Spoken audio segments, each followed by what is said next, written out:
Good afternoon, everyone. Thanks for joining us today. We'll get everybody in from the waiting room. Thanks for taking some time. My name is Dirk Foley. I am a Senior Outreach Advisor for the Provider Solutions and Development Outreach team. Today we're talking about the transition from training to practice. I'm super excited for this session because I've got two amazing guests. Dr. Jeffrey Sun, DO, is a family practitioner with Providence. Yeah, you're out in Milwaukee, correct? Yeah. Where I did, well, that's where I did residency, and then I'm over at Providence Sunset Family Medicine right now. Perfect. And also joining us is Dr. Grantham Farr, who is a pulmonologist and critical care doc with the Oregon Clinic. Yeah, that picture looks way better. Like maybe that was a younger me, I think. Time takes its toll. Yes. I know that one. So let me see here. I feel like I've started a little backwards, but we're talking about training to practice. I'm excited because we've got our two guests are sort of from opposite ends of the spectrum. Dr. Sun is a family practitioner from a smaller program. Dr. Farr, specialist coming from a larger academic program. So we get to hear their perspectives on making the transition from training to practice. Before we do that, I want to talk a little just about Provider Solutions and Development. We were born and raised within the Providence Health System as their in-house recruitment arm. So we know a lot about matching provider talent with job opportunity. And from that, the outreach team was designed because we're working closely with our in-house residency programs, and learned that although there's a great job done in all the clinical sides of medicine, there were still gaps for residents in terms of navigating the job search, optimal balance and wellness in life in those programs. So we knew we could make a difference there. So we were created to do sessions like this and help normalize the process of taking on your careers. So again, welcome. I'm glad everybody's here. Let's go to the next slide, Aaron, if we can. Our agenda today we've done the welcome and introductions.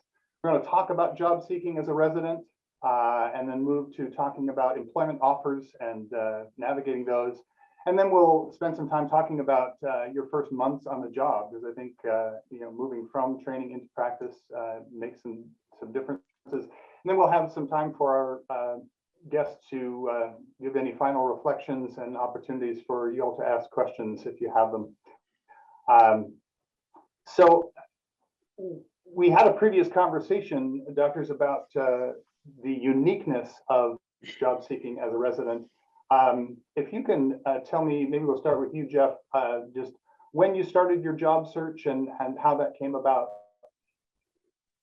Yeah, so I started pretty early on. I mean, I think in family practice and primary care, and this is probably universal across most residencies, that you start thinking about at the end of your second year, and then in that transition of third year, all of a sudden it's like, well, people are starting to ask you if you know where you want to go and have you looked at places. I started my job search probably July of my transition from my second to third year.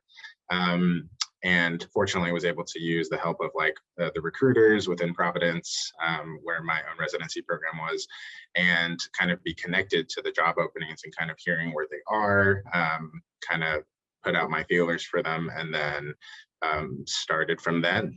So great. And Grant, for you, was that process for you any different? Yeah, maybe just a little bit different. So just a quick background. So I'm from Portland, and I went to med school in Des Moines, Iowa at the osteopathic school there. And then I did my residency and fellowship both at Virginia Commonwealth University in Richmond, Virginia. So those of you who travel from home to go to med school, then to someplace else, I think Jeff will also probably speak to this, but there's a difference maybe in looking for a job in a place where you've already been or you're currently training. And then there's a difference between looking at a job where you haven't been and haven't trained. Because clearly going someplace where you don't know people, you kind of have to rely on one set of group of people, and that's really your mentors around you to really augment or add to, hey, what programs should I even be looking into? What's a practice that might be suitable to me?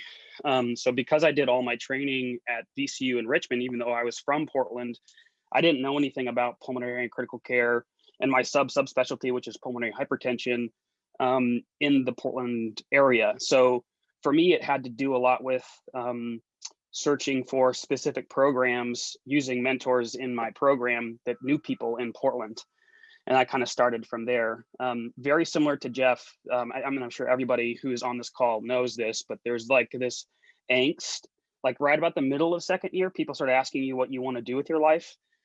And if you know the answer to that question, great. If you don't know the answer to that question, great, because honestly, nobody does. But we just kind of have to just, we're always asked that stuff. And so I feel like you kind of have to go with your gut on that thing. So just like Jeff was doing, by the time I was a second year in internal medicine residency, I was thinking about, did I want to do subspecialty fellowship or did I want to break off and take a year off or do something like that? And what I chose to do was to do subspecialty. I happened to be a chief.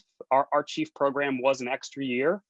So again, I would also say that people on the call here who there are differences in programs, larger programs or smaller programs. Some programs have chiefs that's kind of embedded in their third year. And some people have chiefs that are a separate year. I think either way, being offered a chief position is a really standout and an easy way for you to get some recognition and some traction going when you're talking to programs about being employed there, because residency, it's notoriously difficult to sort of tell who in residency is great or bad because we all take the same test and there's not really a differentiation. So programs are kind of like looking for, how do I know if this person's like legitimate or like just a weirdo? Like, I don't know. So that's one of the things that you did. So aside from the chief year after that, it was kind of just then really delving into, by the early part of your third year, you should probably be having some interviews, and then you're talking contracts, which I know nothing about, and I'm happy to admit that I'm unaware of what to do with those, in the middle of your third year. And so I think all of us are just in a little bit different pathway, but just so to kind of normalize those timelines out there that are out there for everybody else too. Jeff, you can speak. Sorry, that I just wanted to make sure that when you were talking about that, and can you just maybe talk about where you were from so that we know, that kind of like program style? Yeah, it's a good point. I am almost like the opposite of Grant. So I went to med school here in Oregon, did my residency here in Oregon, and I knew that I wanted to stay in Oregon. So there's definitely a difference in dynamic there. I think, knowing what you're seeking for in your future practice is super important. So as part of the job search, I had initially thought that I would do OB care as part of full spectrum family practice. And then, shortly going into like your third year, you're saying, well, that might not be the right thing for me. And for myself, I largely switched to just wanting to do prenatal care. And then depending on what you would like, you would want to start searching for clinics that have what you're looking for. So here in Portland, at least within the Providence system, and it might be similar for other people on this call, geographically, if you're on the east side here in Portland, a lot of family practice clinics also have OB providers, like they do family practice with OB. On the west side, it's almost non-existent. It's just the culture of it. And that was a big distinguishing factor. And now when I started knowing that I didn't want to do OB, I opened up my opportunities to include not just the east side, but also the west side. So try and compare that to something that's in your situation, I think would be a good starting point. You may not know exactly what you want, and you can certainly take more time during your third year to figure it out. But the sooner that you know a little bit about the niche of where you want to practice and what you want to do, it'll be a little bit easier for you to target your job search. So great, thanks. So I know we spoke earlier in terms of those different backgrounds that you have. Grant, your program you said was 150 plus residents. Jeff, yours was I think 180. 21 per year. Can you talk a little about how your clinical experiences influence how you know what kind of practice you might want to go into? Yeah, I'll take that first. I would say when you're in residency, you start realizing what things you're drawn to. So in family practice, it's such a wide scope of care that depending on your training, you may get exposure to a lot of prenatal care or a lot of addiction medicine, academic medicine if you're in a big academic center. Depending on what you're exposed to and what you feel like you're getting more comfortable in doing, that will really shape your kind of future, desires. And so my program emphasized a lot on addiction medicine. We had our own Suboxone clinic. OB was certainly like a point of our curriculum that we're constantly improving. And that wasn't the reason why I didn't want to go into OB. I want to emphasize kind of realizing that it just didn't fit with my own schedule. But procedures is also a big thing in primary care, and my training, we had a lot of opportunities to do procedures. And when I was looking at job practices, I was kind of offering and telling people that, hey, I'm really interested in procedures. What are your opportunities here? And that also opened a lot of conversations and doors, I would say. So it all depends on the experiences that you are getting in residency and what you're making of those. Anything to add to that, Grant? Yeah, that's a great point, Jeff. Because they're very similar on the internal medicine and even to the subspecialty side. So at a large academic center, which some of you may be at, you'll have this experience where if you're the first year internal medicine resident, you are behind the third year, the fellow, maybe a super fellow, and the chief. You're behind so many people in order to do procedures. So when I came into fellowship to do critical care, I had shockingly little training in central lines, intubations, and things like that, just because there's so many people ahead of you. So some of these community programs that are out here, currently we work at Providence, Portland, the residency program here does 50 times more lines than I ever did in residency, just because you're hands-on, it's you and the attending. So definitely take that for what it's worth. Again, for Jeff's point, you can definitely highlight that as a part of your CV, saying, look at how much we've done, because obviously that's going to open up your skill set. The other thing that's different, or the other thing that I would just kind of highlight, would be to Jeff's point about just creating a niche for yourself, figuring out what you want early on. I happen to be really blessed with just meeting an attending and a mentor who, like, no reason he shouldn't have done it. I'm an idiot. I shouldn't have gotten this much support, but he just like lifted me up and helped me do so many things. And just cultivate those kinds of relationships with people that are around you and figuring out what you want to do, because then it's not hard to go to work if you love what you do. It's not hard anymore. It's just really fun.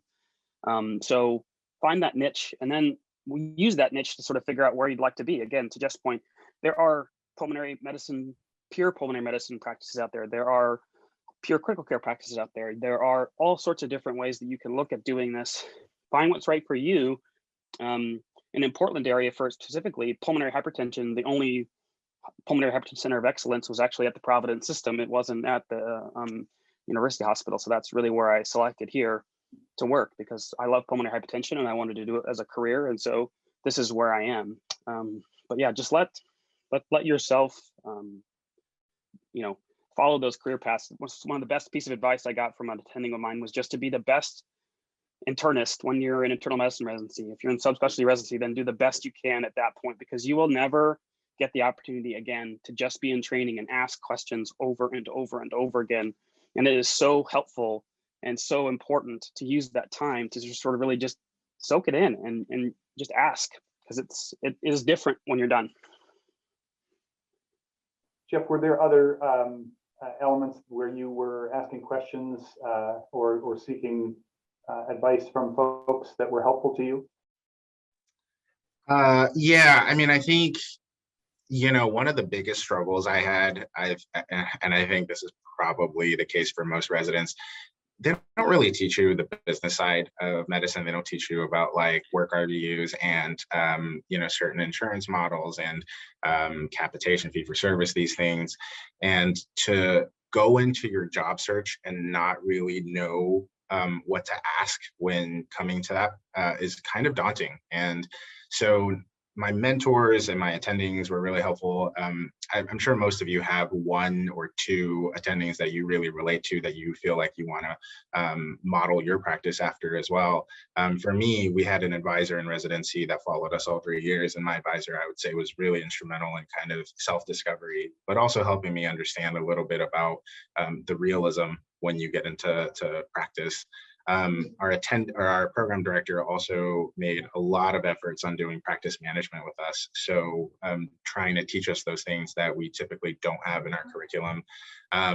That was actually really, really helpful and prepared me a little bit more for knowing the types of questions to ask, which I think we'll talk about in a little bit. But use your resources around you. I think Grant really nailed it. When you're done with residency, you don't have another chance to kind of ask and learn as you do in residency. And that's actually one of the things I kind of regret. Is I feel like I could have asked a little bit more questions. You're so focused on the nuances of residency and your grind and your 70, 80-hour work weeks that you sometimes are just forgetting that there is a sleuth of information that you're a learner, but you're still focusing on getting your notes in on time and your charting, and it's really hard to focus on the learning aspect. Once you're in practice, you don't have that. I mean, you have colleagues that you can certainly learn from, you can bounce ideas off of, but that time that you have second, third year, like try and use the most of it to ask as many questions as you can. And inherently, you'll also learn about what you like and what you don't like. So that's what I would say. I would just one last thing, because Jeff reminded me about this, is just we were talking on our other call about residency clinics. So I want to say there is one part of residency and training that is absolutely not like it is in the real world. Your residency or fellowship clinic that you're in right now is not the real world. These are the hardest patients you're ever going to deal with. They're the hardest patients to write and use as an outpatient. So if you are turned off by an outpatient practice because of what's happening in your residency clinic, please know that it is way better and way easier to practice outpatient medicine outside of the residency clinic model. It's a model that needs to be done, and it needs to be taught in that way. There's great things about it, but it is such a turnoff for a lot of us. And I hear patients or people or colleagues who said, I only went into hospital medicine because I hated my residency clinic. And I want to just tell you that it's not like that everywhere. And so it's important for you that if you're sort of feeling this inkling like, man, residency clinic is hard, but I thought I wanted to do that, keep pursuing that, just knowing that that is not necessarily representative of what it's like in the real world. A lot of programs are overly represented on the inpatient side. So we do way more inpatient medicine. So we're way more comfortable on the inpatient side than we are on the outpatient side. But that's kind of a disservice to the outpatient world, which is complicated, fun, and really interesting. And honestly, the place where I get most of my learning is in the outpatient world. So just stick with it from that perspective. Thanks for looping that back in, Grant. I think that's an important point.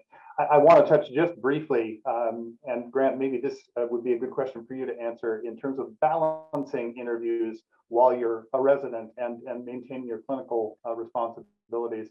How did you, interviewing in Portland, deal with that from the East Coast? Yeah, so this was pre-COVID, so we were still traveling and people expected me to fly. And as you all know who are in training, basically you use your vacation time plus like your days after clinic, and you kind of just make it work. Everybody knows that's what you're doing in that time, and so everybody's kind of prepared for that. So in fellowship, our third year was geared towards that. At the end of my third year, I spent a lot of time covering for other residents as they were doing their interview process. I would just say this, if a third year comes to ask you in your second or first year, just do it. You're gonna want somebody to have that kind of capacity and compassion for you when you ask later on. It's a grind, and Jeff and I were laughing about this, that like the most tired I have ever been in my life was like starting third year, because you're going for these interviews, but you're also like, got new interns, you're always on some crazy service like the ICU or something like that. So you're just worked to death. And then the little time off you have, you're flying on an airplane to some ungodly known place to do something. So it's a fatiguing time, but it's an important time to stay focused and know what you're doing, because yeah, you don't want to waste those opportunities because you forget what you don't ask, and you're going to miss out on an opportunity. So yeah, oftentimes this is about balancing your schedule, knowing that you need to put vacation in that probably September to October timeframe when most people are doing interviews, and fellowship interviews are in that time frame. So know that, and then prepare that around your schedule. Perfect, thank you. If we can go to the next slide. I want to talk a little bit about employment offers, and sort of we had a discussion about when those start coming in. Like your classmate says, hey, I've got an offer from this clinic that I want to go to, and when can residents expect to begin signing, or at least see those drafts coming in? Jeff, you want to take that one? Sure. So most places, when you interview, they'll generally give you a follow-up and decide to extend an offer sometime within 2 weeks to 4 weeks out from the interview, maybe even as soon as 1 week out. The big thing to note here, and this was really important for me because I didn't know it at the time, you want to cluster your interviews as close together as you can, because you only have a limited amount of time. A lot of places won't wait forever for you to make a decision, even though you ideally like that time. But how would you know if another clinic was a better or wasn't a better fit than this one if you haven't had an interview there, or your interview is in 3 months from now? So try and cluster your interviews together so that you can compare and contrast and make the best decision at that time. But most, you interview 2 weeks after, they'll kind of follow up, extend an offer. And then for me, my places only gave me about anywhere from 2 weeks to upwards of a month to decide, because they ultimately, from their perspective, are still searching for a candidate and they don't want to restrict themselves. And so, you can always ask for more information, or even do a second look if you feel like your interview date wasn't comprehensive enough. And if you really are considering that clinic, it might be a good idea to go back and kind of fill in the gaps. But just be prepared that you have a finite amount of time to make that decision, and try and cluster different interviews together, so then you can really compare and contrast and make you feel like you're not going to regret your decision. One of the biggest pieces of advice that my attendings gave was that your first job is not your only job. It's just your first job. So don't feel like you're making such a big life commitment. If you end up signing and you don't like the practice for whatever reason, you can change, generally even as soon as after a year. And so don't feel like you're just drawn into this big commitment. Go into it with the expectation that you want to find a place that you're a good fit for. Hopefully you do, and hopefully you'll thrive in it. And if you don't, you always have other opportunities. So. Perfect, thank you. I get asked a lot about, when I get an offer, what things can I negotiate? Grant, did you have any requests that you made of your potential employers that either raised eyebrows or didn't raise eyebrows? Yeah, I tried to ask for all pink teddy bears in every room that I was in, like Mariah Carey did, but it didn't work that well. So yeah, no, I had no idea that you're supposed to ask. And so I will say this probably comes down to the type of clinic that you're applying to again as well. So if you're going to a large clinic, for example, Providence's or the big health systems, they're going to have a generic contract that they give to you. That generic contract will have language in it about you leaving, non-competes. All of them will take your first or second born child and mince them in a meat grinder if you leave or something like that. That language is surprisingly normal, but we're just not used to it very much. So when I read it, I was like, oh my gosh, this is terrible. But everybody read it, was like, this is like in every contract ever. So again, just to normalize some of that language, especially the big programs, you're going to have like a basic contract, and then probably really the only thing they're going to modify is that end portion of the contract if they're talking about pathways to partnership or pathways to changes. So In our specific partnership programs, there are like the Oregon Clinic is a subset of private clinics, and so you can become a partner and eventually buy into those clinics. That model is a little bit different than the big healthcare system legacy Providence model employing physicians. It comes with risks and benefits, just like anything. So again, I think when I created a spreadsheet about offers and ways to look at them, I created a spreadsheet that involved the type of offer it was, either a healthcare owned or a private association, because those were different in terms of, they would also be, you'll also notice that big healthcare systems can offer more upfront and salary than can smaller institutions, which don't have as much capital to kind of pay for you way up front. And then the last part is to sort of look at the back end of the contracts, because that's usually where the change or the difference is. It's kind of after 2 years, what's your propensity, or they usually have a time when they're going to change over to an RVU based contracting. And you kind of have to know that most people will meet those RVU goals to simplify, but it's important. And I asked for this, I asked to see the actual salaries of people in the groups. So for example, if they couldn't provide us with an idea about how much somebody working here for 10 years or for whatever years, so that you can say, oh, if my practice model is like 40% ICU, 40% outpatient medicine, and a little bit of procedures, what am I can expect to owe or get sort of salary paid by 5 or 10 years? It's a really helpful number to ask for.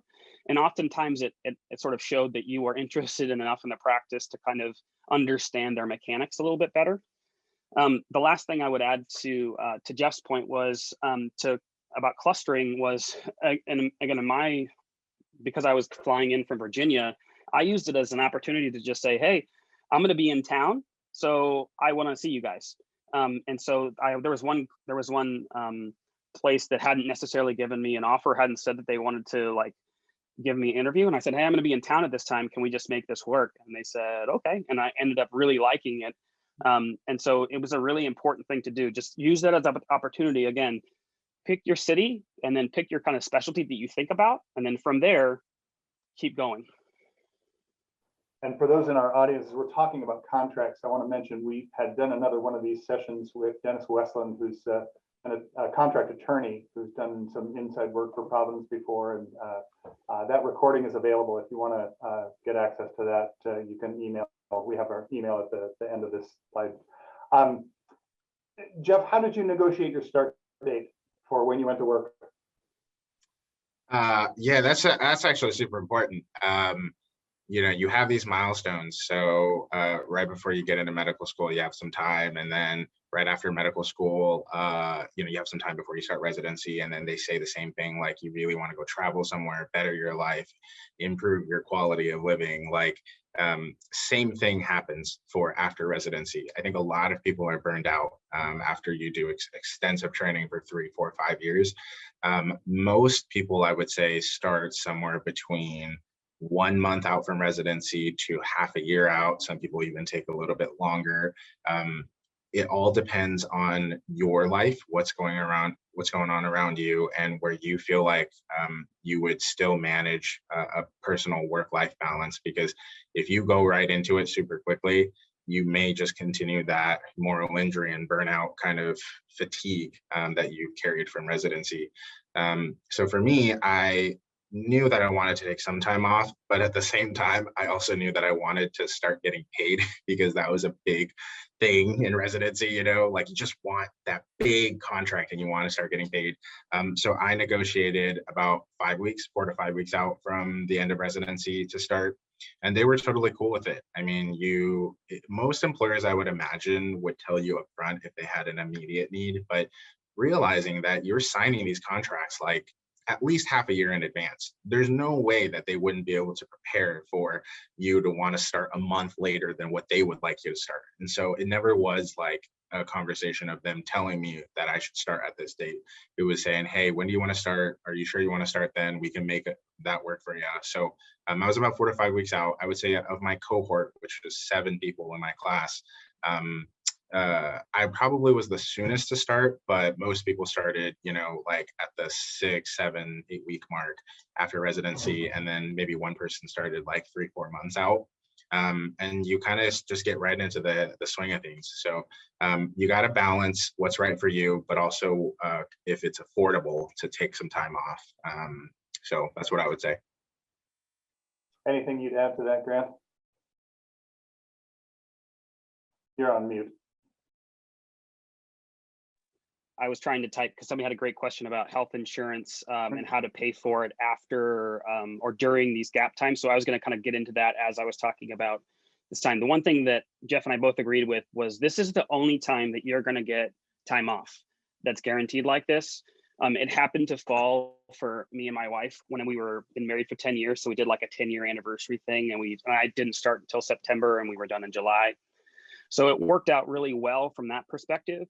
But also those of you who have either dependents or you personally have chronic illnesses that you can't have that lapse in insurance, which is the great question to have about this. This is where you kind of had that pull and push between you want to make your date as far away as you possibly can to take some time, and balancing, hey, there's some family needs, or if you weren't able to moonlight and gain some cash in the residency time period, you have to start work because you have to make the paychecks, and that's okay. It's not like in residency you're making tons and tons of money to sort of afford lots of things. So it's okay that you have to start somewhat early, but I would say that that balance is really important. So what we did is that you will, everybody, as you're offboarding from your fellowship or residency program, you're allowed to buy COBRA insurance that will last up to 6 months. That means you have to pay the actual amount that you owe, not the residency subsidized version. So that, to be FYI, is probably somewhere around $900 or $1,000, something like that. Usually depending on your insurance where you are. So know that, but if you're okay with that, then you can buy your COBRA insurance, and then as your job, usually what will happen is in HR, the second you sign a contract, it's about a month is the typical or sort of go in time before you're going to have insurance through your company. So, you know, kind of build in that time to do it. You can do COBRA retroactively, is what Christina said. That's true. You can go back in and get COBRA through your other insurance. If you sort of, for example, are in that gap and you didn't pay for anything, that's a problem, especially those of us who had kids in residency. I had one of my fellows who like took his kids to like a pediatrician visit, and he didn't realize they didn't have insurance, and then he got a bill for like $4,000, and he was like, oh no, I forgot. And so he like went and paid the COBRA back tax, and then it went, you know, down to the $5 visit or whatever it was. So that's doable if something comes up in that time that you didn't know about as well.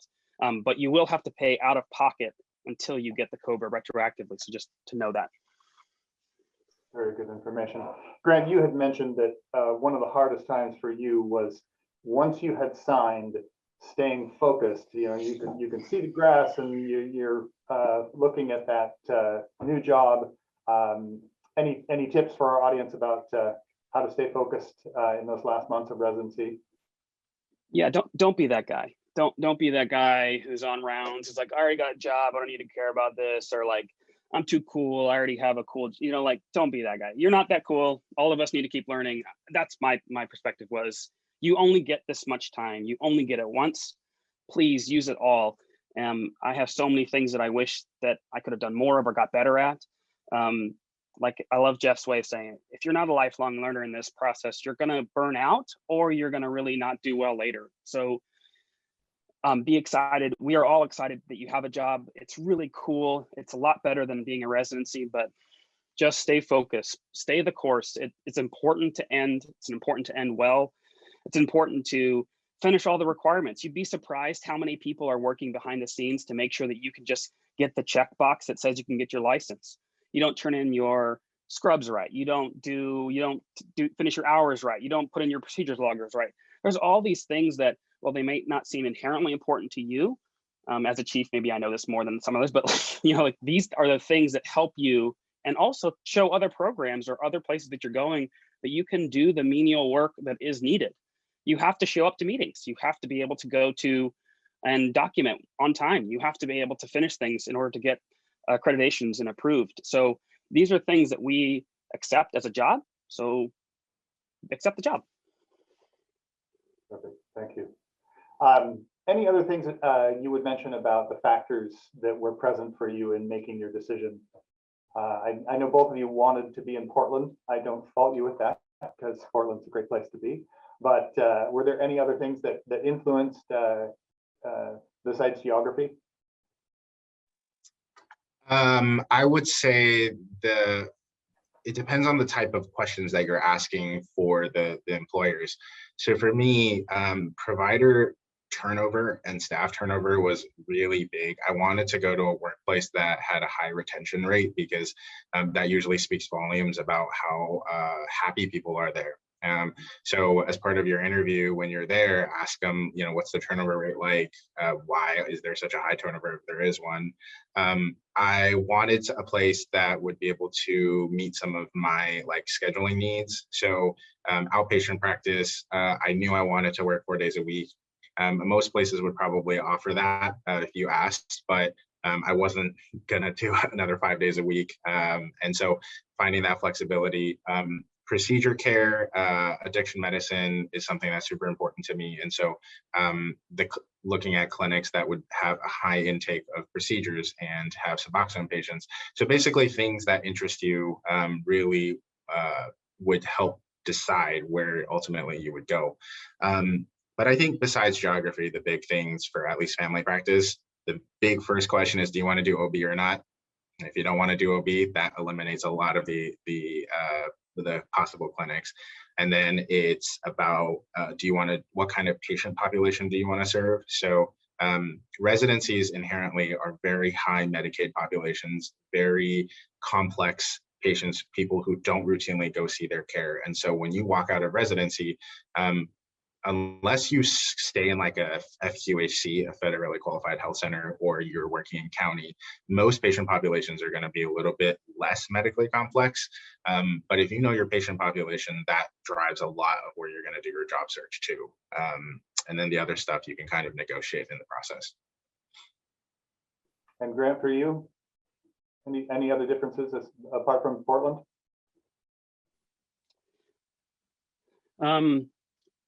So I was with Jeff in that I had a very specific practice model that I wanted. I really enjoy residency and teaching, and I wanted to be a part of helping somebody else do what somebody did for me when I didn't know what I'm talking about and still don't sometimes. So I wanted somebody to kind of take that role. And so that was important. Not all teaching, like we've seen, is in this academic, huge hospital setting. A lot of it happens on the real world setting in a community hospital somewhere. So again, if you really are interested in teaching, know that that avenue is present for you in different realms. Obviously, at an academic center, you're going to be expected to have certain things ongoing. So for example, having grants for research is one pathway that a lot of people have used. There are certain faculty programs where they are teaching focused, meaning that like these are sort of master clinicians, and the fact that they just kind of, their research and their writing is a lot based on maybe education and how to educate or something like that.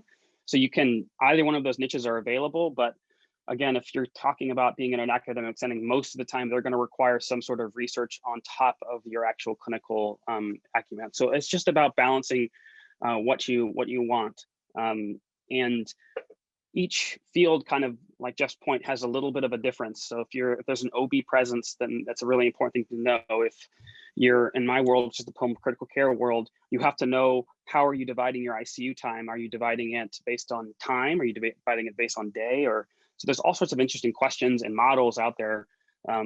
Just be aware of them and then start picking through. Okay, thank you. I want to shift our focus a little bit, Aaron, if we can go to the next slide, to talk more about your first months on the job and helping our audience sort of normalize and what to expect in those first months. Tell me a little, Jeff, about your sort of pre-boarding and onboarding process at your clinic there. Yeah. So I think pre-boarding, there was like some paperwork you had to fill out. Like, obviously, by the way, when you're in residency, you're working on like getting your license, and you may already have it, but you'll have that. And then you're going to take your boards, right? Sometime for family practice, it was twice a year. And I think most of us took it in April. So then once you get your board certification, you would give that over to your employer. And then there was the hospital credentialing. So even though I'm outpatient practice, they still want you credentialed with the nearest hospital. So it's Providence, St. Vincent's over here for my clinic. So you start filling out paperwork, and that is actually, by the way, the best time to get credentialed if you at all think in the next 2 years or 3 years you're going to want to do some hospital medicine as a family practice doc, because the credentialing process goes back 2 previous years. So they're going to ask you questions like how many, admissions have you done? How many newborns have you rounded on? Circumcisions, like all these things that you would typically do in the hospital. If you're 2, years out of practice, and then you say, well, I want to do some hospital work, and you go back to doing your credentialing, then it's going to be a lot difficult to get the numbers up that you need. So, so there was that. And then there was like an orientation. We did it virtually. And then on the first week of my job here, actually the first 2 weeks, it was completely like, most of it was orientation / shadowing other providers. And then about a quarter of my time was actually patient care. So what they had me do was follow each of the positions, each staff member for about half a day to understand their role, how I could better utilize them. And I actually found that to be really helpful because there is some contrasting differences between practice outside of residency and residency clinics. And then they had me shadow basically each provider in the clinic. Not so much like, and I know, I don't know about you guys, but for me, when I hear like, oh, I got a shadow, it's like medical school again. But it's kind of different because now you're not really assessing, you're not really trying to attain clinical knowledge, but you're trying to assess workflows. If you end up going to a completely new health system, you have to learn the new referrals, who they usually work with, who are the big like groups nearby. So when I shadowed these, my colleagues, it was really learning their workflows who were already established here. And then I think after the 2 weeks, you just kind of went right into it. By the way, I also just forgot this right now. They will ask you, they should if they don't, on negotiating your schedule, your clinic schedule. So if you sign on as like a 0.9 FTE and you're working 4 days a week, they're gonna say, well, you have 9 hours in a day. In each half day, how many patients are you comfortable seeing for the first month? And so it could be set at whatever number that you want. If you wanted to see 4 in an hour, you could theoretically, if they gave you that opportunity. They'll also ask you your templates. So they'll say like, how would you want to see 20, 40-minute visits or 15, 30? How long do you need for procedure visits? They'll ask you if you need any blocked times off to let yourself catch up. Inherently, I mean, most third years, when you're going through like as an outpatient, you're grinding. I mean, you're able to like get patient care like pretty quickly. But this is because you're also learning a new system. So unless you're staying in the exact same place, it does take a little bit of time to learn these other nuances. So that's what that's for. So yeah, it was just a lot of like kind of surrounding and starting my own practice as part of the onboarding process. Yeah, no, thanks for that. That's good insights. Anything to add, Grant, to what that pre-boarding, onboarding was for you? No, very, very similar. A lot of, if it was a new EMR, it's a new practice. But again, questions that I love that Jeff outlines this beforehand, questions that you would want to have and start asking early are, what is my day going to look like early on so I can get prepared and ready? And that is helpful to see what other clinicians in your field are doing. By definition, when you go into specialty medicine, you've been doing medicine, I guess, for another 4 years after residency. And so they kind of expect you to have a different model of how you're running your clinics already. So there's going to be an expectation that you see patients earlier. And as most people know, it's different who you're referring to, how you're being referred to. So knowing those two things is also interesting. Making sure that if you're a very subspecialized kind of field, that you need them to advertise for you, for example. How do you build that into your practice about how are they going to be advertising you? Just your picture on a website, is that enough? A bio? Are they going to do something else? All that stuff is kind of behind the scenes.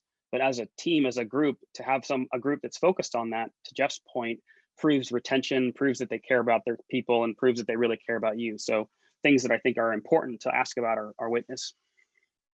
And Grant, how did your practice get built? I know I have seen the flyer that the Oregon Clinic said, Grantham Farr has joined our practice. Yeah. What else? Yeah, what else are they doing? So they, there was so weird, by the way, if you've ever done these, I'm so sorry if you watched it, please don't. It's so weird to be interviewed and talk about why you do what you do. But anyways, I think it's important because I have a lot of patients who, almost all of the patients that I see for the first time have watched that and certainly look at it. So the other thing to think about is when I was filling it out, I was kind of like, oh, who's going to really look at this? I didn't realize how serious people are about looking and reading your bio before they go. You know, you live in a world now that's way more connected and people have way more options with providers. And if you don't think that, then you're not doing this correctly. They really will look and they really care. So put some time and some thought into what you're going to write there and make sure it reflects what you do. If you don't do procedures or you're not seeing some subspecialty problem, don't put it there because people are going to be coming to you asking that question if you don't understand it.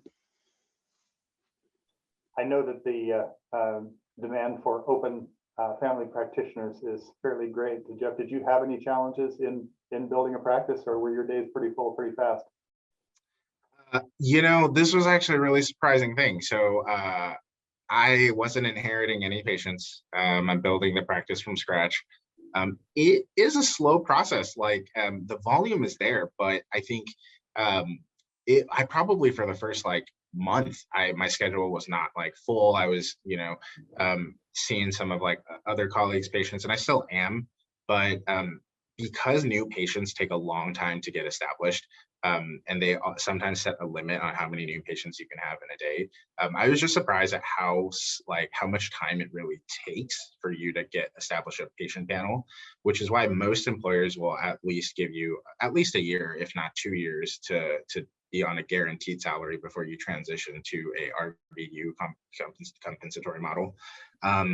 So I think, but to Grant's point, like I'm always surprised when a patient says, "Oh yeah, you said in your bio that you love doing this," and I'm like, "Oh, you actually read that?" And it's a conversation starter. Some patients actually like, you know, I'm a DO, and a lot of patients come in and say, "Oh, why I specifically look for an osteopathic physician." So I think the way that you're being marketed is very important in building your own practice. And then really get your specialty interest, but also your tools out there. So if you speak a different language, market that, tell them to like tell everybody that you do this and you can see more patients, you know? So yeah, that's what I would say. Outstanding. Yeah, that's super helpful. So I know we're getting near the end of our time here today. I want to thank you both. Any final reflections before we sort of look into our chat? And I know there are some great questions that are hanging out in there. Anything in terms of takeaways from this transition into practice, things you maybe wish you would have known or in retrospect might have done differently, learnings? Grant? I think one of the things, and Jeff highlighted this, that became a stalwart question that I asked a lot of programs was about retention. If you're going to a place that's got a lot of turnover, not to say that that is inherently a bad, but it has to be a signal to you that says, why are providers starting here but not staying here? There has to be something happening from that perspective. So it was a really important thing that I asked a lot about and asked for information about. The other thing is we as people who went into this career in medicine tend to be focused on some endpoints and outcomes, and we are crazy critical of ourselves and how we won't have an interview or how we do have interviews or whatever. Just know that you will get a job, you will be fine as long as you do something that you love. If you don't like AFib, please God, don't be a cardiologist. If you don't like talking about cough, please God, don't be a pulmonologist. If you don't like taking admissions, don't be a hospitalist. Like, you know, there's just simple things about this world that, man, it is a really fun job, but you got to like it. So just follow your gut on that stuff.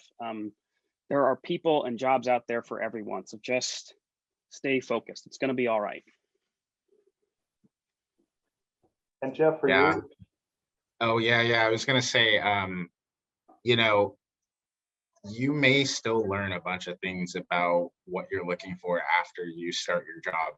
I mean, the attendings kept saying like you're going to grow so much when you're practicing like on your own, and it's super transformative. I mean, like thinking back to the end of residency, I could feel a big difference. It's not final with whatever job that you're going to do, and I think that for me it just really resonated. Like, it's okay if you start the job and you realize that this isn't the best fit. Inherently, you're still learning and picking up things that you'll ask the next employer when you start your next interview. So, and then in residency, you know, in your third year, when people start getting offers, don't get nervous. Like I remember when someone signed, everyone else thought that they were doing something wrong and that they'll never find a job. Everybody ends up finding a job and everybody will be happy for the most part. So don't make it about a competition. Just focus on finding the right kind of practice setting for you and going from there, taking it one step at a time. Standing. I know we had someone ask more pointers about building a practice from scratch. Any other insights from how to build a practice? I think so. For me, it took me a little while to get my workflow down in establishing a patient. So when you do things right, right off the get-go, it makes it a lot easier to maintain that patient's chart. So you'll end up getting into nuances about like HCC coding and making sure that your problem list is up to date.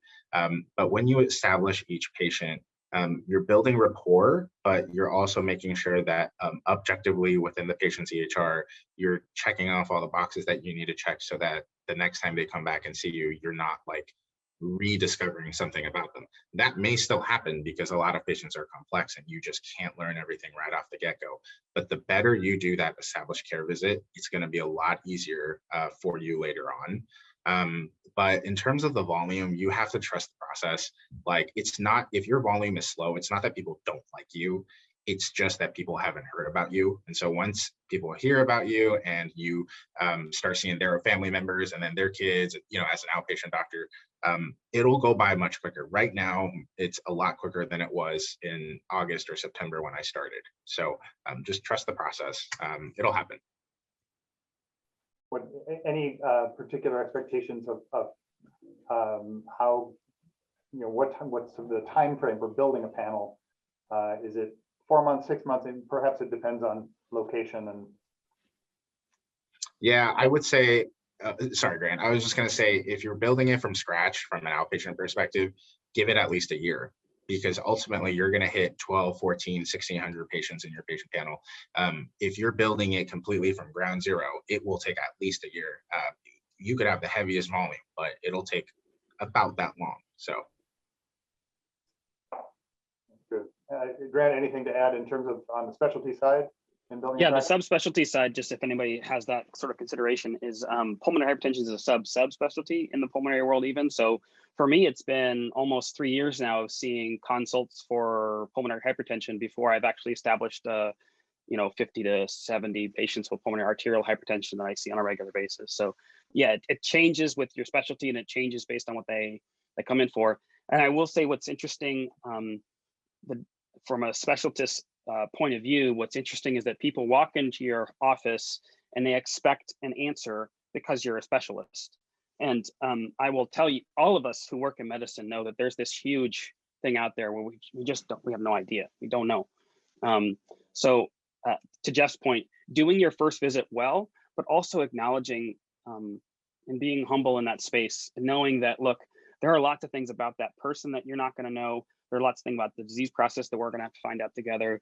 And you have to give yourself the room to have natural disease progression evolve. And you don't want to be on the phone every 10 seconds with that patient saying, well, I had this side effect and you didn't tell me about that. Because again, if you set that model that you know everything up front and everything will only happen like you say it will, that sets yourself up later on for just these recurrent disappointing conversations when inevitably life happens and things are different. Each patient's just a little bit different, just a little bit changed.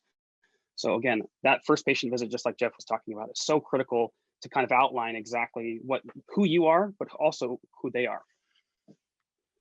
Yeah, when you share your practice philosophy with patients, it gives them a chance to really understand you. So think about a couple ways, short phrases that you can tell patients about the way you practice medicine. So I strongly believe in collaboration. It should never be a top down. I should never have to tell patients you should do this. It should be a conversation every time. And I want to make patients feel comfortable about the medical decisions they're making. And so I say, think about me as your advisor. When you say things like that, they're like, oh yeah, this makes a lot of sense. I'm going to tell my friends and family about you. And then your panel will grow even more. So. Great. A final question for both of you. And again, thanks for your time and insights today. It's been great learning for me. What's been the best thing in terms of, now that you're through your training program, fellowship, all the rest of it, about being in practice?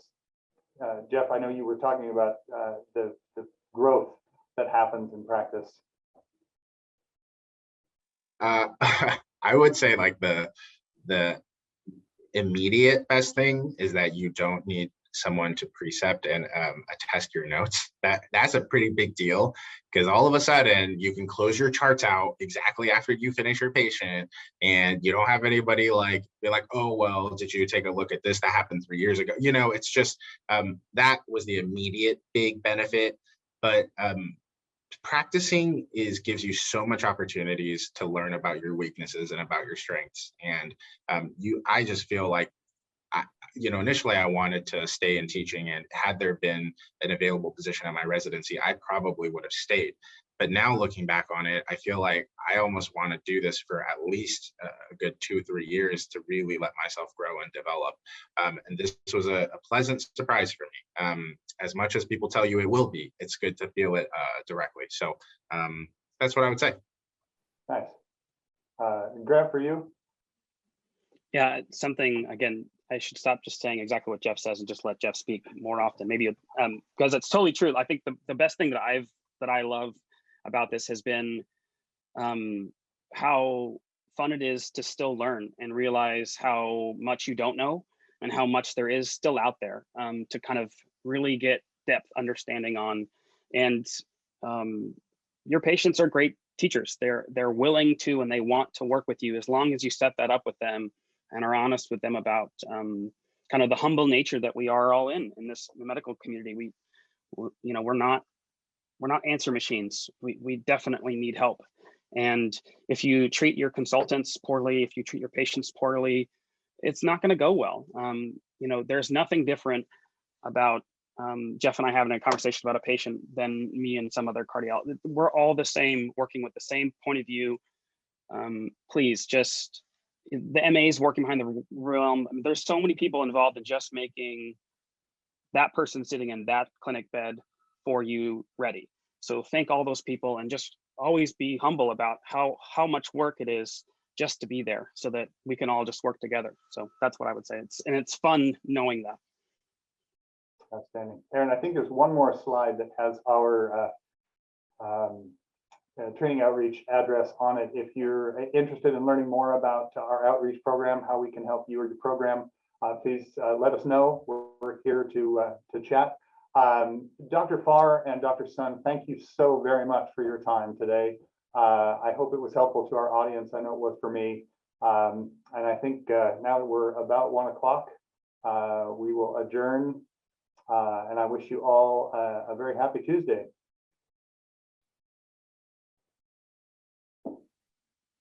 Thank you.